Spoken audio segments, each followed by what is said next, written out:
Postoje mnoge vrste povrća koje zahtijevaju oblikovanje tokom rasta.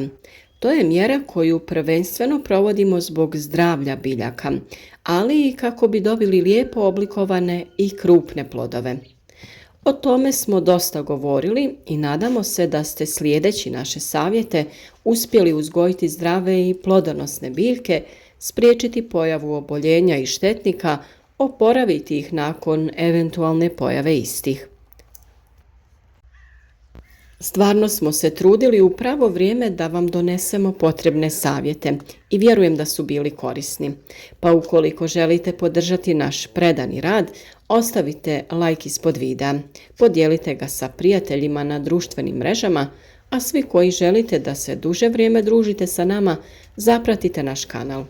Ukoliko želite primati obavijesti o svakom novom videu, kliknite i na znak zvonca pored znaka subscribe. Iako se tako možda čini, no još uvijek nije kraj zahvatima koje je potrebno odraditi kako bi duže vrijeme imali kvalitetne plodove paradajza. Kako bi plodovi na našim biljkama paradajza do kraja sezone uzgoja bili krupni i kvalitetni, možemo odraditi još neke određene radnje. Zakidanje vrhova biljaka se naziva dekapitacija i njime se postiže zaustavljanje rasta te potpomaže formiranje i dozrijevanje plodova. Obavlja se nakon što je biljka razvila dovoljan broj plodnih etaža, to jest rodnih grana. Reže se pomoću oštrog noža ili škara, a uobičajeno je da se odreže vrh biljke iznad zadnje zametnute cvjetne grane koju želite ostaviti zajedno sa 2 do 3 lista. Važno je napomenuti da nisu svi kultivari podložni ovoj mjeri, jer kod nekih može izazvati bujni rast bočnih izbojaka, odnosno zaperaka, koji se moraju uklanjati pinciranjem. Ljudi često miješaju pojmove pinciranja i dekapitacije, a razlika je u tome što je pinciranje otkidanje zaperaka, a dekapitacija vrhova. Naime, pinciranjem se odstranjuju postrani izboji, odnosno zaperci dužine od 5 do 10 cm. Ono se provodi redovito, jednom sedmično, za vrijeme intenzivnog rasta biljke, a nikako nije dozvoljeno da zaperak preraste i preuzme centralni položaj. Ono što se nalazi u takozvanom pazuhu lista trebamo otkinuti. Laganim pokretom ruke u stranu otkidamo zaperak i uklanjamo ga. Na taj način biljka sva hranjiva usmjerava u rodne grane, a razvoj i dozrijevanje plodova se pospješuje. Pinciranje ima utjecaj na daljnji razvoj plodova i biljke cijele. Zakidanje mladih zaperaka obavlja se ručno, ali ako je zaperak stariji, odnosno deblji, kako se ne bi oštetila glavna stabljika, treba ga rezati škarama ili nožem. Ovakvi zaperci koji su dosta pri dnu mogu da čak puste određen broj korijena, pa možete da ih iskoristite da napravite mlade presadnice i imate još stabljika paradajza. Naime, tipična kultura koja se mora ovako oblikovati je paradajz, kako ne bi razvio se u nepregledni grm sitnih plodova kojega često napadaju biljne bolesti i štetnici. Kod oblikovanja imamo osnovnu granu na kojoj se pojavljuju cvjetne grane, cvjetovi, a kasnije i plodovi. Zaperke prepoznajemo tako što se oni nalaze između listova i glavne grane koja raste u visinu, a ono što se nalazi u takozvanom pazuhu trebamo otkinuti, to je zaperak. Pazite naravno, jer sa druge strane rastu ove cvjetne grane koje naravno moramo sačuvati. Nakon toga treba ukloniti i donje listove kako bi biljci osigurali bolju cirkulaciju zraka u donjem dijelu gdje se najčešće pojavljuju bolesti poput plamenjače.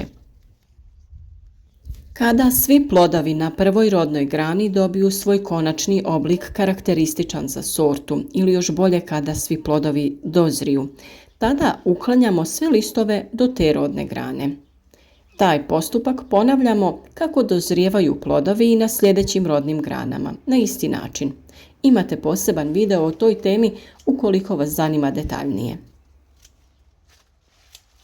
Vrlo je važno da se ovaj postupak obavlja redovito kako dozrijevaju određeni plodovi, tako uklanjamo listove koji se nalaze oko njih jer više nisu potrebni. Listovi služe za fotosintezu i prihranu biljaka, pogotovo ukoliko koristite folijarnu prihranu koja je u ljetnom periodu vrlo važna. Nije dobro ukloniti previše listova odjednom. U jednom uklanjanju uklonite 3 do 4 lista, pa kasnije ponovite postupak kada za to bude vrijeme.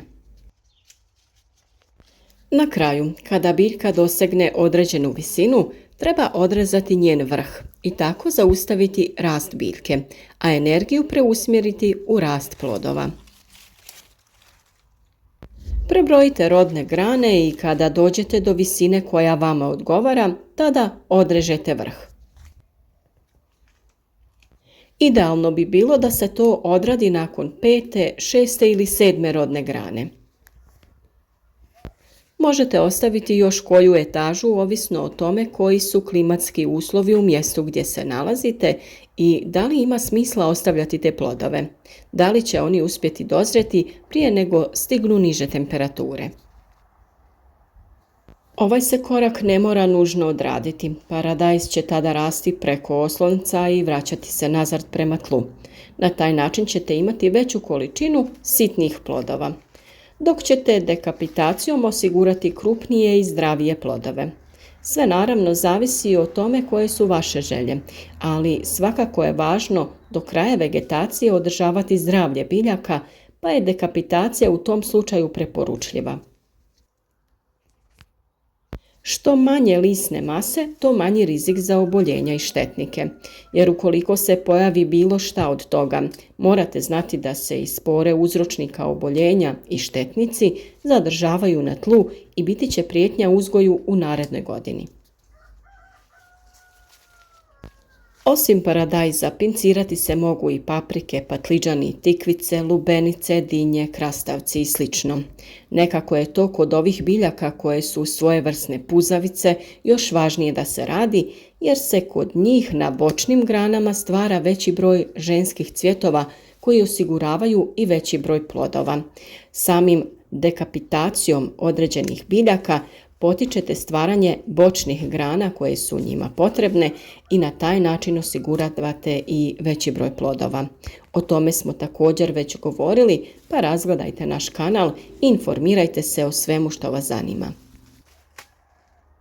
Mi smo se odlučili da naš paradajz prekratimo na visinu iznad 6. cvjetne grane. Kod nas dosta rano kreću niže temperature koje paradajzu ne odgovaraju, pa nije moguće da se produži vrijeme uzgoja, osim ako se ne osiguraju uslovi grijanog plastenika.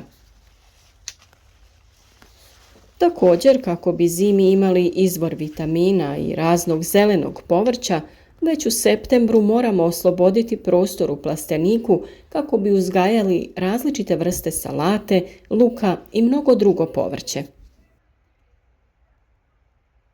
Ukoliko vam i taj dio bude zanimljiv, sve korake možete pratiti na našem kanalu jer ćemo da sa vama dijelimo cijeli postupak i savjete kako najbolje osigurati sebi raznoliku paletu biljaka tokom cijele zime. Naravno, to je vrlo važno i za naše zdravlje u hladnije doba godine.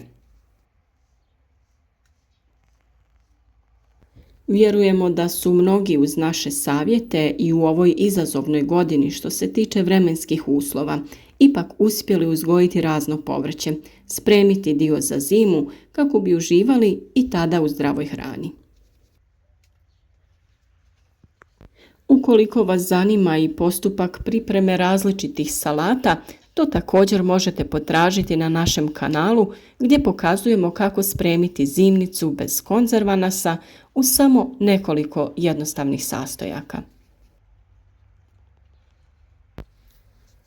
Ako je suditi po vremenskim uslovima u ovoj godini, pred nama je promjena klimatskih uslova u određenim dijelovima svijeta, pa se moramo prilagođavati. Pomjerati vrijeme sjetve i berbe određenih kultura. A svakako je najbolja preporuka ukoliko imate uslove da sebi pripremite neki plastenik koji će, vjerujem, biti od velike pomoći u borbi protiv oboljenja i nametnika sa kojima smo na otvorenom ove godine imali velikih problema.